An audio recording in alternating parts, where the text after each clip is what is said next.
Welcome back to Cityline. With me, I have someone who is, I would say, new to the neighborhood, and I'm talking about LeMay Car Museum. We love our car museum, LeMay-America's Car Museum, and we have a brand new executive director. Please join me in welcoming Brad Phillips. Hello there, Brad. Hi, Amanda. How are you today? Thanks for having me on. I am well. It's good to have you on. My goodness. The last time I think I spoke with LeMay Car Museum, I was talking with, I think, their development director. And I think David Madeira had already left at that point. So it's so great to put a face with America's Car Museum. What inspired you, Brad, to apply for this position? Oh, boy. I have been in the automotive landscape for about the past 20 years of my career, mostly in specialty insurance through a company called Haggerty. But I've been in business development and strategic partnerships and marketing and building sales teams and working on organizational issues. So all the pieces that kind of coagulate into the opportunity to run the car museum, I am the happiest person on earth. I really feel like it's the ultimate culmination for a car guy. I just couldn't be happier. Well, you know, rumor was that they said no to Jay Leno because they had you. So there we go. Talk about a guy with cars. Now that things are opening back up, Brad, remind us of what the hours of operation are.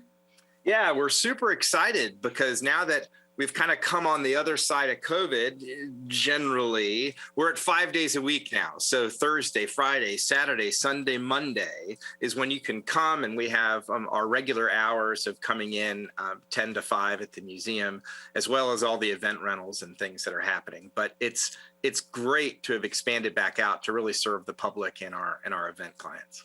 Well, and I can tell you from just coming around the corner as I head into Ruston and looking over at LeMay-America's Car Museum, people are there. I mean, people are out. They've missed this. And I'm wondering if it's because they've heard of this newly launched Alfa Romeo exhibit that's creating a big buzz. Tell us about this. Yeah, this is really cool. This was our latest exhibit. I think it opened just a few weeks ago. We've got 21 of the most significant cars built by Alfa Romeo. And these are street cars, they're racing cars. I think the pinnacle of the exhibit, we've got an 8C Monza, which is basically a car that ran in some of the most significant races in Italy back in the 1930s. And it's the absolute epitome of authentic motoring. Open car, open wheel, powerful engine. When you look at it and it's got this great patina to it, and you know all the history that this vehicle had is all right there for you to see. It's phenomenal. You know, you have captured something that I experienced when my producer Fred and I toured LeMay before it ever opened to the public, that these cars, they have, and maybe it's me because I love cars, but they have an energy about them. They have a history and a pedigree that I can feel when I walk up and go, oh my God, this looks like something out of the first James Bond. Didn't Teresa Bond drive this car? I mean, that kind of stuff, I love it. So in addition to Alfa Romeo, which is so sexy and so wonderful, come Christmas time, ACM will launch an exhibit honoring Harley Earl, the designer savant that is credited with introducing and inventing the modern automotive design. So tell us about that. Yeah, Harley Earl is one of those great designers in history that you really have to celebrate because his influence, it really goes on to today. So think of cars with those big tail fins. Think of the Chevrolet Corvette. This is the kind of stuff that Harley Earl was involved in.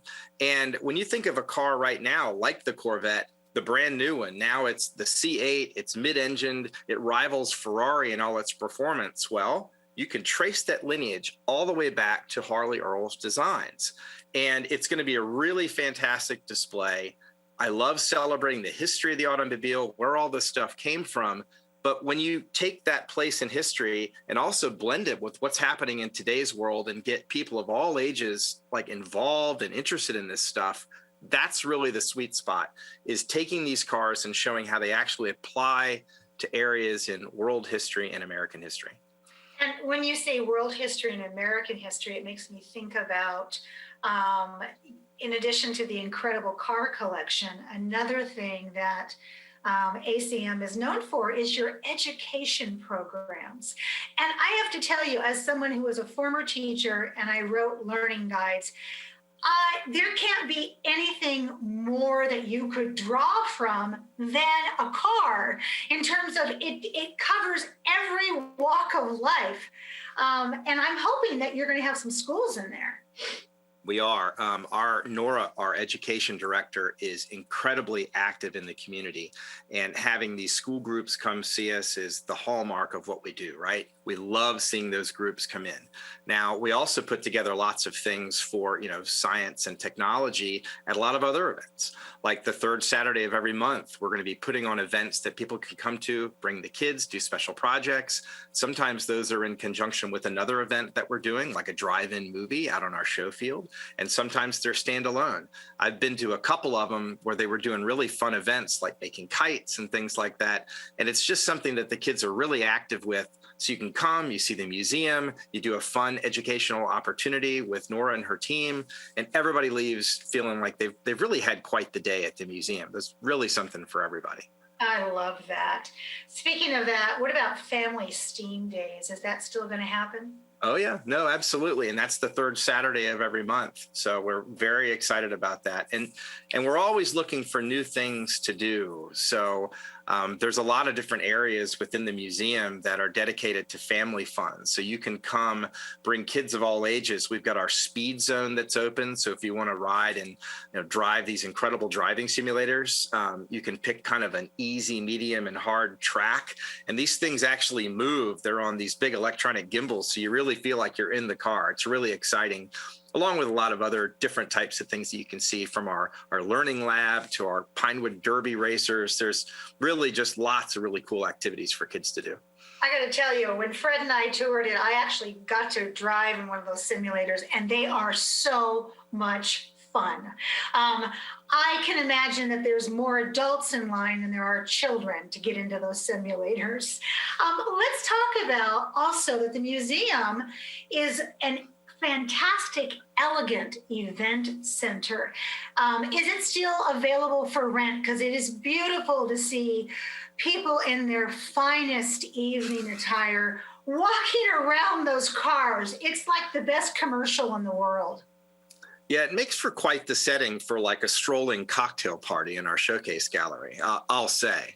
Now, Anne, who runs our events, the sales of those, Anne's been really excited about the fact that because we now have this Tuesday and Wednesday full day where the museum's not actually open, we're renting it for people that want much longer times to have it available. So we're having a lot of conferences, people coming in for big meetings, as well as things like weddings and proms and that kind of thing. So Anne's really good. And I'll tell you, the joke when I first started was, don't stand up from your chair too long or Anne will sell the air under where you were sitting. So we love her. You have the right person in charge of events, don't you? Absolutely.